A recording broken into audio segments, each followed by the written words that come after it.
বুঝল কেউ তোমার বাচ্চারা দেশ সবগুলো বসে কি করতেছে মোবাইলে চলেন তো দেখি একটু দেখি হ্যাঁ পিছিয়ে পিছিয়ে আসার ভিডিও তো করতেছো যাতে না বুঝতে পারো ঠিক আছে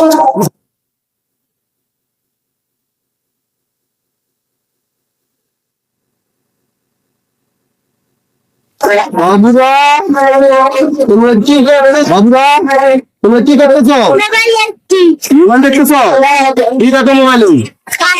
কার্টুন দেখো কেন মোবাইল দেখো তোমরা খেলাধুলা করতে পারো না একটা খেলাধুলা করতে পারো না কেন তোমার বাবা কোথায় বাবা বাবার অফিসে থাকে তোমার আম্মু আম্মু বাসায় কাজ করে তো মোবাইল দিতে কে কি বলে মোবাইল দিয়া তুমি মোবাইল দেখো আমি কথা বলে ও তুমি তো আপনার আঙ্কেলকে মোবাইলটা দাও তোমরা আমার সাথে খেলাধুলা করবা হ্যাঁ করবা চল আমরা খেলাধুলা করি আর দুবার মজা খাবো ঠিক আছে ওকে আমরা কিন্তু বাচ্চাগুলোকে যে কথা বললাম আসলে কিন্তু বাচ্চাদের কোনো দোষ নাই দোষ কিন্তু আমাদের বাবা মা আমরা বাচ্চাদের এখন একটা খেলাধুলার সময় আমরা কিন্তু তাদেরকে সেই সময়টা দিচ্ছি না দিয়ে ওদেরকে মোবাইল দিচ্ছি আমরা নিজেরা বাসার কাজ পৌঁছাচ্ছি